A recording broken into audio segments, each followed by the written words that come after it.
नमस्कार मित्रों, स्वागत है मेरे YouTube चैनल में। मैं आज आपको एक कहानी सुनाने वाला हूँ, संघर्ष, सत्य घटना पर आधारित। इस कहानी सुनने से पहले मेरे चैनल को लाइक, शेयर और सब्सक्राइब कर लीजिए और कमेंट बॉक्स में जय श्री राम, जय हनुमान और जय सीताराम अवश्य लिखिए।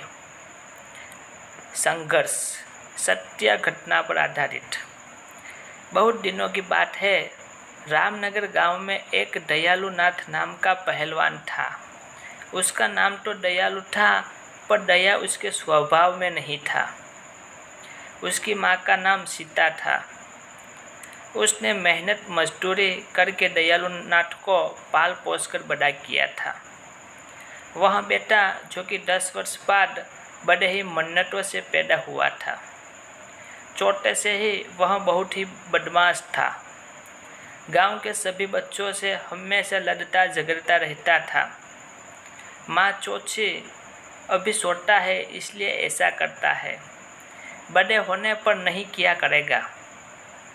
कुछ सालों बाद जब वह बड़ा हुआ, फिर भी उसकी आदत वैसी ही थी। और तो और अब वह अपनी माँ की इज्जत भी नहीं किया करता था।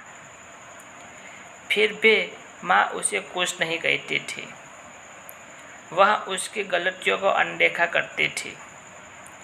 सीता को ऐसा लगता था कि वह आज नहीं तो शादी के बाद सुधर जाएगा, लेकिन दयालु नहीं सुधरा। जब वह 20 वर्ष का हो गया तो वह और भी अत्याचारी बन गया। उसकी आदत इतनी बिगड़ गई थी कि वह अब अपनी माँ और पिता पर हाथ उठाने लगा था। 2 साल बाद उसके बुढ़े पिता भी दुनिया से चले गए। माँ अब अकेली रह गई थी। उसे अपने बेटे की चिंता होने लगी थी कि उसकी मृत्यु के बाद उसके बेटे का क्या होगा। उसे खाना बनाकर कौन देगा। उसकी माँ ने सोचा, इसकी शादी एक अच्छी लड़की से कर देंगे तो दयालु का जीवन सफल हो जाएगा। उसका ध्यान अपने परिवार में लगा रहेगा तो वह गुस्सा भी नहीं करेगा। लेकिन ऐसा नहीं हुआ। शादी के बाद तो वह और भी बिगड़ गया। पत्नी पुष्पा तथा अपनी सास देविका, जो कि 2 दिन के लिए अपनी बेटी के घर पर मिलने आई हुई थी, उसे भी एक दिन दयालु ने शराब के नशे में आकर मारा और गाली गलौज किया। बेचारी पत्नी क्या करती। वह गरीब परिवार से थी और ज़्यादा पढ़ी लिखी भी नहीं थी, इसलिए वह चुप रही। कुछ महीनों बाद उसकी बुढ़ी माँ की मृत्यु भी हो गई। 4 साल से अंदर उसने 3 बच्चों को जन्म दिया। दयालु उन बच्चों को भी मारा पीटा करता था। पुष्पा यह गम सहती गई और कुछ न कह पाती थी। नौकरों की तरह घर के सारे काम किया करती थी। रात को भी वह चैन की सांस नहीं ले पाती थी। उसका पति शराब पीकर आता और मारा करता था। 10 साल तक तो बेचारी पुष्पा जैसे तैसे करके कामकाज करती रही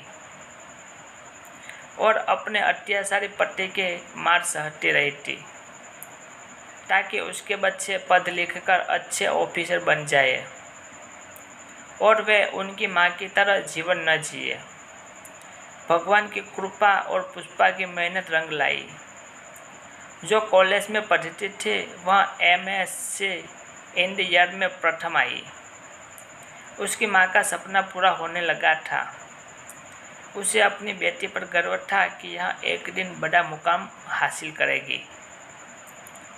अचानक एक रोज उसके पिता शराब के नशे में घर आए। अपनी बड़ी बेटी रीना को बड़ा बुरा कहने लगे और मारने लगे।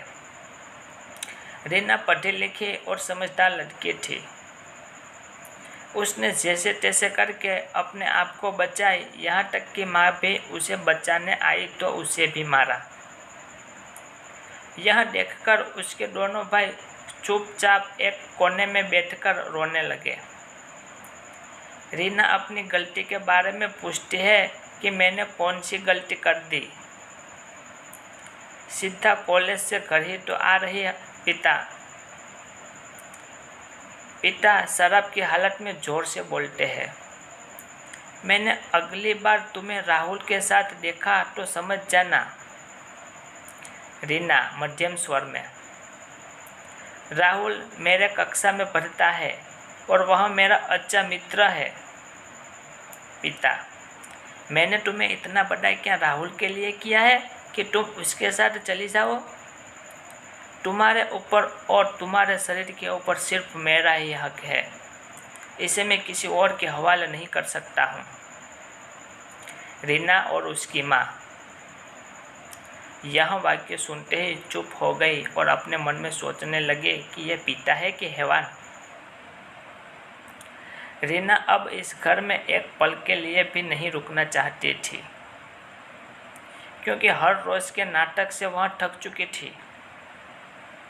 आज तो उसके पिता ने इंसानियत का हद ही पार कर दिया था।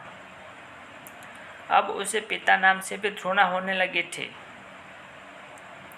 आसपास के लोग भी उनकी मदद करने से डरते थे। किसी ने उनकी मदद की तो उसके पिता पड़ोसी लोगों से भी लड़ाई करते थे। लोग उनकी मदद तो करना चाहते थे पर कर नहीं पाते थे। उसकी माँ ने उसके लिए इतना संघर्ष किया था, उसे रीना पूरा करना चाहती थी। एक दिन जब उसके पिता घर से किसी काम के लिए 2 दिन के लिए बाहर चले गए थे, तभी पुष्पा ने सोचा यह अच्छा मौका है।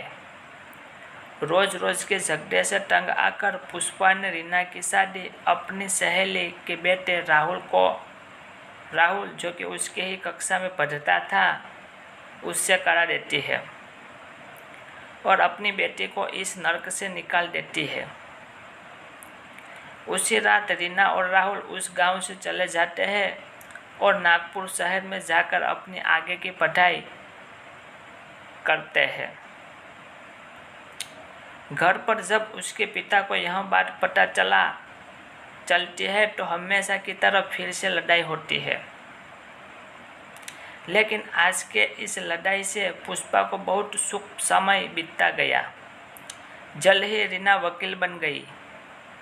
उसने अपनी माँ पुष्पा को उस नरक से आज़ादी दिलाई और अपनी माँ सहित दोनों छोटे भाइयों को अपने साथ अपने घर में रखकर अच्छे तरह से पढ़ा लिखा रही है। आज वे सब एक सम्मान का जीवन व्यतीत कर रहे हैं।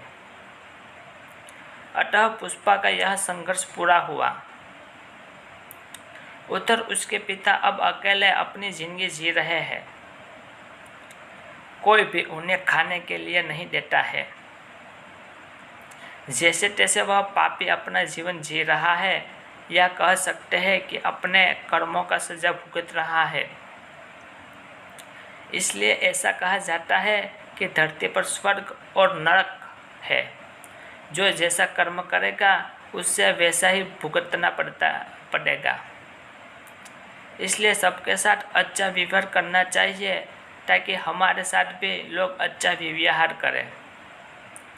इसके जैसे मेरे नेक्स्ट रसप्रद वीडियो देखने के लिए मेरे चैनल को लाइक, शेयर और सब्सक्राइब कर लीजिए और कमेंट बॉक्स में जय श्री राम अवश्य लिखिए।